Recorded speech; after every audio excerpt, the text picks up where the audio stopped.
ఇవ్వకూడదండి. ఏ సంబంధం లేకుండా ఎవరు ఎవరికి అంత డబ్బు అప్పు ఇవ్వరయ్యా. అలాగండి. మరి అమెరికా ఉంది కదండి, మన ఇండియా ఉంది కదండి. మన ఇండియాకి అమెరికా అంతంత అప్పు ఇచ్చింది కదండి. ఏ సంబంధం ఉండి ఇచ్చిందండి అంత అప్పు? వెరీ గుడ్, మంచి పాయింట్ లాగేవయ్యా. కానీ అమెరికా ఇండియాకి అప్పు ఇచ్చిందంటే రాతలు కోతలు ఉన్నాయి. మరి నువ్విచ్చిన అప్పుకి రాతలు కోతలు ఏమైనా ఉన్నాయా? ఉన్నాయండి. ఏవి? రాతలంటే మా తలరాతలండి, కోతలంటే మా కడుపు కోతలండి. వాటిని ఆధారాలుగా తీసుకుని తీర్పులు చెప్పరయ్యా. ఆధారాలు జడ్జి గారి కళ్ళకి కనబడాలి. అలాగా అండి. తమరు బతికే ఉన్నారండి? షటప్! ఏమిటా వాగుడు? తమరు రాత్రి చచ్చిపోయారని మా బావమరిది నాతో చెప్పాడండి. నేను బ్రతుకున్నానో చచ్చిపోయానో కనబడటం ఏంటయ్యా నీకు? తమరు బతుకున్నారంటారుగా, ఆధారాలు ఏంటండి? ఊపిరి కాస్త బయటికి తీసి చూపించండి. జడ్జి గారికి చూపించాలి కదండి. ఊపిరి బయటికి ఎలా కనబడుతుందయ్యా? కడుపు కోత బయటకు ఎలా కనపడద్దండి? తలరాతలు బయటకు ఎలా కనపడతాయండి? నేను పెట్టిన పెట్టుబడి పేక్ కోసుకుని బయటకు వచ్చి ఊపిరి పోసుకుని అదిగో ఆ బోన్లో అలా నిలబడి ఉందండి. సరేనయ్యా, నువ్వు చెప్పింది అంతా బాగానే ఉంది. కానీ నువ్వు అతగాడికి అప్పిచ్చినట్టు ఆధారాలు ఏవైనా ఉన్నాయా? లేవండి. కానీ అతగాడు నా దగ్గర అప్పు తీసుకోలేదని చెప్పడానికి ఆధారాలు ఏమన్నా ఉన్నాయండి? సార్, ఇతగాడు అడ్డదిడ్డంగా మాట్లాడుతున్నాడు సార్. మిస్టర్ సోమయాజులు, వారు అడిగిన దానికి సమాధానం చెప్పండి. అయ్యి బాబారు వద్దండి, నేను అడిగేది ఏదో ఆయన్నే అడుగుతానండి. నీ తరఫు లాయర్ ఎవరు? ఏని అడుక్కోకూడదండి. మాట్లాడొచ్చు. బాబు, నేను మా ఆవిడ కడుపు కట్టుకుని ఒంటి పూట తింటూ ఒంటి మీద ఒంటి పొట్టు వేసుకుని 25 ఏళ్ళు జీతం వస్తే జీతం, మామూళ్ళు వస్తే మామూళ్ళు, బోనసులు వస్తే బోనసులు, మొత్తం అంతా తమ చదువుల కోసం, తమ పుస్తకాల కోసం, తమ బట్టల కోసం, తమ జలసాల కోసం, తమ సరదాల కోసం ఖర్చు పెట్టి మేము గుండు గీసుకుపోయాం. తీరా డబ్బు కావాలని అడిగేసరికి ఆధారాలు కావాలంటున్నారు లాయర్ గారు. మా దగ్గర ఏ ఆధారాలు లేవు బాబు. మాకున్న ఆధారం మీరొక్కరే.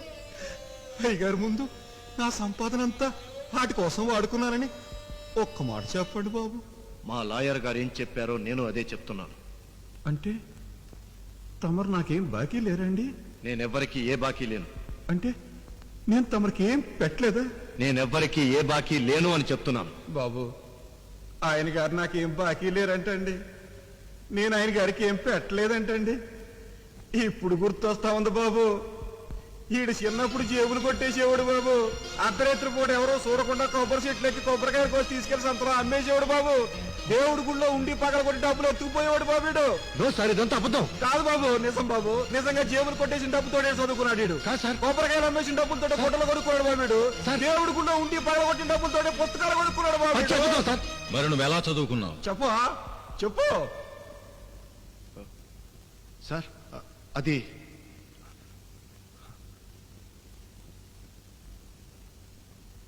నువ్వు దొంగతనం చేయలేదు, రైట్. అప్పు చేయలేదు, రైట్. నువ్వు బతకటానికి తిండి కావాలి, చదువుకోవటానికి పుస్తకాలు కావాలి, తిరగటానికి బట్టలు కావాలి. దొంగతనం చేయకుండా, అప్పు చేయకుండా ఇవన్నీ నీకెలా వచ్చాయని ఆయన అడుగుతున్నారు. చెప్పు. అవి ఎవరో ఇచ్చి ఉండాలి. ఎవరిచ్చారు? అవి నీ స్నేహితుల, బంధువుల, నీ తల్లిదండ్రుల? అయ్యారు చాలండి, అది చాలండి బాబా, చాలు. ఏమన్నా నాయర్ గారు, ఇందాక నుంచి ఆధారాలు ఎక్కడ అడిగారు కదండి, వచ్చేసేయండి అయ్య గారి దగ్గరికి, వచ్చేసేయండి బాబు. నో సార్, అవి ఆధారాలు కాదు, కన్న తండ్రి బాధ్యతలు. కన్న తర్వాత కొడుకుని పెంచాల్సిన ధర్మం లేదా? ఎందుకు లేదండి? అతన్ని చదివించాల్సిన అవసరం లేదా? ఎందుకు లేదండి? అతన్ని పెంచి పెద్దవాణ్ణి చేయవలసిన బాధ్యత లేదా? ఎందుకు లేదండి? అతన్ని ప్రయోజకుని చేయవలసిన అగత్యత లేదా? ఎందుకు లేదండి? మరి ఇప్పుడు నువ్వు చేసింది అదేగా. ఎవరికండి? నీ కొడుక్కి. ఎవరండి? మిస్టర్ జీవి. ఎవరండి? మిస్టర్ జీవి. ఎవరు చెప్పారండి? నువ్వే. నేనా అండి? నేనెప్పుడు చెప్పానండి? అయ్యగారండి, ఈయన అబద్ధాలు ఆడుతున్నారండి. ఆయన గారు నా కొడుకని ఆడితో గాని మీతో గాని ఎప్పుడైనా చెప్పానండి? లేదు. అతన్ని కొడుకు కాదంటున్నావయ్యా. సరే, మరైతే అతను ఎవరు? ఎవడో గొట్టం గోవిందం అండి. మరైతే అతనికి నీకు ఏమిటి సంబంధం? నేను అప్పిచ్చినండి, ఆ రప్పు తీసుకున్నారండి. నో నో సార్, ఇతడు ఏమీ తెలియనట్టు అమాయకుల్లా నటిస్తూ చాలా తెలివిగా ప్రవర్తిస్తున్నాడు. Mister Jeevi is the son of mister Suryanarayana ఉరఫ్ సూరి. అతను సూరి కొడుకు. సూరి కొడుకు అని తమరంటున్నారండి. ఆ ముక్క ఎప్పుడైనా ఆడన్నాడండి? చదువుకునేప్పుడు గాని, పెళ్లి చేసుకున్నప్పుడు గాని, ఉద్యోగంలో చేరినప్పుడు గాని ఆ సూరిగాడు కొడుకని ఒక్కడితో అన్నాడని ఒక్క సాక్ష్యం తీసుకొచ్చి అయ్యగారి ముందు నిలబెట్టమానండి. ఆడు సూరిగాడు కొడుకుని కాదని ఒక్కడితో కాదు, ఇద్దరితో కాదు, ఎంతమంది దగ్గర ఉన్నాడో అంతమందిని తీసుకొచ్చి బోల్లో నిలబెట్టి అయ్యగారి ముందు సాక్ష్యం ఇప్పిస్తారండి.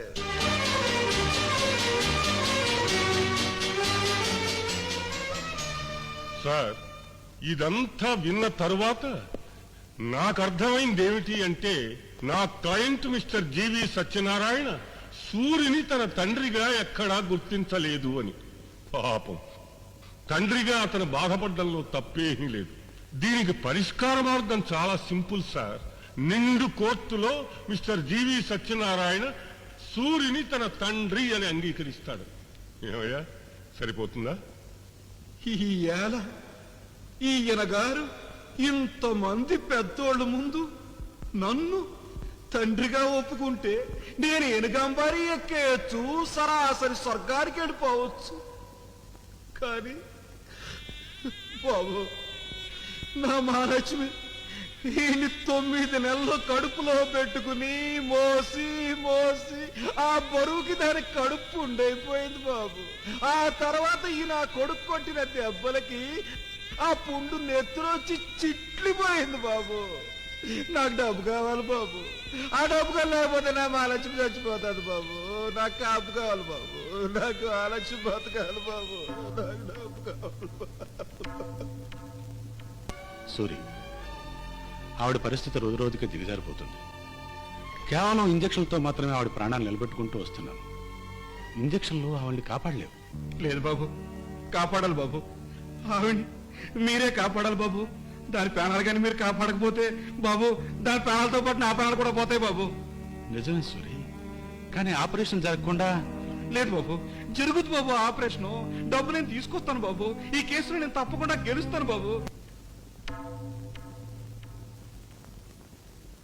న్యాయమూర్తిగా నా అనుభవంలో ఇటువంటి కేసు విచారణ జరగలేదు. ఈ కేసుకు సంబంధించి న్యాయమూర్తి తీర్పుకి చట్టం విధించిన చట్టంలో ఖాళీ పేజీలు మాత్రమే ఉన్నాయి. ముందు తరానికి మార్గంగా, ముసలితనానికి వరంగా నా తీర్పు మార్గదర్శకంగా ఉండాలని చట్టపు చట్రం నుంచి బయటికి వచ్చాను. 9 నెలలు మోసి కని 25 సంవత్సరాలు పెంచి పెద్ద చేసి చదివించిన తల్లిదండ్రుల రక్తమాంసాలు తిని పారిపోయే కిరాతక సంతానానికి శిక్ష పడి తీరాలి. కానీ ఆ తండ్రి హృదయం శిక్ష కోరలేదు, ప్రతిఫలం మాత్రమే కోరింది. అందుకే నేటికి వారం రోజుల్లో 5,48,000 రూపాయలు సూర్యనారాయణ అనబడే సూరికి కుమారుడైన జీవి సత్యనారాయణ అందజేయవలసిందిగా, లేదా తను చేసిన తప్పు గుర్తించి న్యాయస్థానంలో క్షమాపణ చెప్పి తానే స్వయంగా తల్లి ఆపరేషన్ జరిపించి తల్లిదండ్రులు బ్రతికున్నంత వరకు సంపూర్ణ బాధ్యతలు స్వీకరించవలసిందిగా, ఈ రెండింటిలో తండ్రి సూర్యనారాయణ ఏది కోరుకుంటే అది చేయవలసిందిగా న్యాయస్థానం జీవిని ఆదేశించడమైంది. వద్దు బాబు, వద్దు బాబు. ఆ రెండోది మాత్రం వద్దు బాబు. మీకు పుణ్యం ఉంటుంది బాబు. ఆ రెండోది మాత్రం వద్దు బాబు. ఇంత జరిగిన తర్వాత ఇప్పుడు ఆడు నన్ను తండ్రిగా ఒప్పుకున్నా నేను కొడుకుగా ఒప్పుకోను బాబు. నేనే కాదు బాబు, మా జాతి ఒప్పుకోదు, మా లేనోడు జాతి ఒప్పుకోదు బాబు. ఒప్పుకోదు అంతే. రిచ్చ తొక్కుకునేవాడు కానీ, కూలి పని చేసుకునేవాడు కానీ, కప్పులు కడుక్కునేవాడు కానీ, చెప్పులు కుట్టుకునేవాడు కానీ వాళ్ళ కడుపులు కట్టుకుని కాన్వెంట్ దగ్గర నుంచి కాలేజీ దాకా బిడ్డలు దేనికి బాబు చదివించడం? వాళ్ళు మా కొడుకులు కాదని చెప్పించుకోవడానిక? వాళ్ళు మాకు పుట్టలేదని చెప్పించుకోవడానిక? వాళ్ళు ఎవడెవడికో పుట్టాడని చెప్పించుకోవడానిక? కాదు బాబు. రిచ్చావుడు కొడుకు ఆఫీసర్ అయ్యాడని, పోలీసుడు కొడుకు ఇన్స్పెక్టర్ అయ్యాడని, పాలేరుడు కొడుకు కలెక్టర్ అయ్యాడని 10 మందిలోనూ మేము తలెత్తుకు తిరగడానికి బాబు. 10 మందిలోనూ తలకై దించేసి ఇలాంటి నా కొడుకుల్ని ఏలేస్తున్నాను బాబు. నేనే కాదు బాబు, మొత్తం లోకం అంతా ఏలేమని అడుగుతాను బాబు. బాబు నీకు దండం పెడతాను బాబా, నా కొడుకొద్దు బాబు. నాకు మా ఆలక్ష్మే కావాలి బాబు. నా మహాలక్ష్మిని బతికించుకోవడానికి నాకు డబ్బు కావాలి బాబు.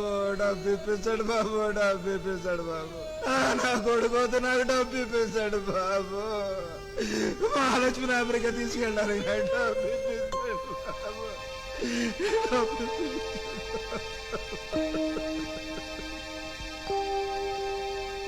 ఇది కేవలం ఒక్క సూరిగాడి ఆర్తనాదం కాదు, ఎందరో దెబ్బతిన్న తల్లిదండ్రుల ఆవేదన సారాంశం. ఎందరో బిడ్డలు, ఎందరో తల్లిదండ్రులు, తల్లిదండ్రుల్ని ప్రేమించే బిడ్డలకు వందనం, తల్లిదండ్రుల్ని పూజించే బిడ్డలకు పాదాభివందనం, తల్లిదండ్రుల్ని గుర్తించని జీవి లాంటి జీవులకు ఇదే మా సమాధానం. అటువంటి తల్లిదండ్రులకు సూరిగాడి మాట ఒక నినాదం, సూరిగాడి బాట ఒక ఆయుధం, అదే మా ఆశ.